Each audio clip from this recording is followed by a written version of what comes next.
Hello everyone, আমি তানিয়া আছি তোমাদের সাথে। আজকে আমার সারাদিনে একটি হেলদি ডায়েট নিই। তানিয়া ওয়ার্ল্ড ব্লগস তানিয়ার পেজে তোমাদের স্বাগত। সকালটা শুরু হয় আমার উষ্ণ গরম জল দিয়ে, লেবু অথবা ভিনিগার দিয়ে। এটা খেয়ে আমি ওয়ার্কআউটের জন্য রেডি হয়ে নিই, আর তার আগে ব্ল্যাক কফি আর সাথে কিছু ড্রাই ফ্রুটস খেয়ে নিই। তো প্রথমেই শুরু করে দিয়েছি এক্সারসাইজ দিয়ে। এটা অ্যাজ ইউজুয়াল আমি যেটা করে থাকি, যে কোনো এক্সারসাইজ, ফ্রি হ্যান্ড এক্সারসাইজ হোক, জিমে গিয়ে হোক, বাড়িতে তোমরা করবে, আমিও সেটা করি। ব্যায়াম শেষ করার পরে আমি হেলথ ড্রিঙ্কস নিই বা প্রোটিনযুক্ত খাবার অবশ্যই খেতে হবে সবাইকে। আমি বাড়িতে গিয়ে এই হাতে বানানো হেলথ ড্রিঙ্কসটা বানিয়ে খেয়ে নিয়েছি। আর এরপরে আমি ব্রেকফাস্টের জন্য খেয়েছি ওট চিলা, শসা আর দুটো ডিম, দুটো কুসুম সহকারে, দুটো কুসুম ছাড়া, আর সাথে নিয়েছিলাম একটা কলা।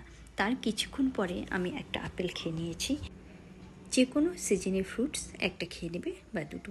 এরপরে লাঞ্চে নিয়ে নিয়েছি আমি পুরোপুরি একটি থালি, পুষ্টিযুক্ত ভাত আছে, মাছের ঝোল, ডাল, মিক্স সবজি, ডাল আর স্যালাড। তোমরা এরকম একটি থালি নিতে পারো। অনেকে যদি রুটি খাও, রুটি নিয়ে সাথে সবজি, ডাল, যেটা তোমাদের ঘরে মাছ, মাংস, ডিম হবে বা নিরামিষ যেটাই হোক, প্রোটিনযুক্ত একটা থালি, একটি খাবার আমাদের দুপুরে খেতে হবে।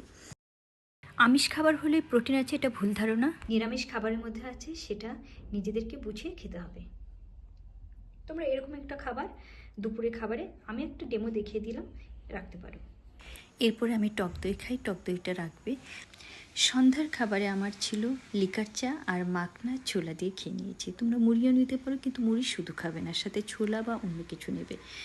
আজকে আমার রাতের খাবারে আছে ছোলা সেদ্ধ করে নিয়ে জাস্ট একটু ভাজা ভাজা করে নিয়েছি, তার মধ্যে পেঁয়াজ দিয়েছি, গাজর দিয়েছি, শসা দিয়েছি, ধনেপাতা দিয়েছি, আর উপর থেকে কাঁচাই ওটাই ছড়িয়ে দিয়েছি। রাতে আমি কার্বোহাইড্রেট খুব কম বা কোনোদিন খাই না। ছোলা, স্যুপ বা একটা রুটি, সবজি তোমরা খেতে পারো, তবে খুব তাড়াতাড়ি খেয়ে নেবে। আর এরপরে আমি যেটা খাই, 1 গ্লাস দুধ। দুধ আমাদের ক্যালসিয়ামের ঘাটতি মেটায়, তাই আমি প্রতিদিন 1 গ্লাস দুধে একটু হলুদ ছড়িয়ে খেয়ে নিই। তো এই ছিল আমার সারাদিনের ডায়েট। তোমাদের ভালো লাগলে লাইক, কমেন্ট, শেয়ার করো। তোমরা সকলেই ভালো থাকো, সুস্থ থাকো। Tata, bye bye.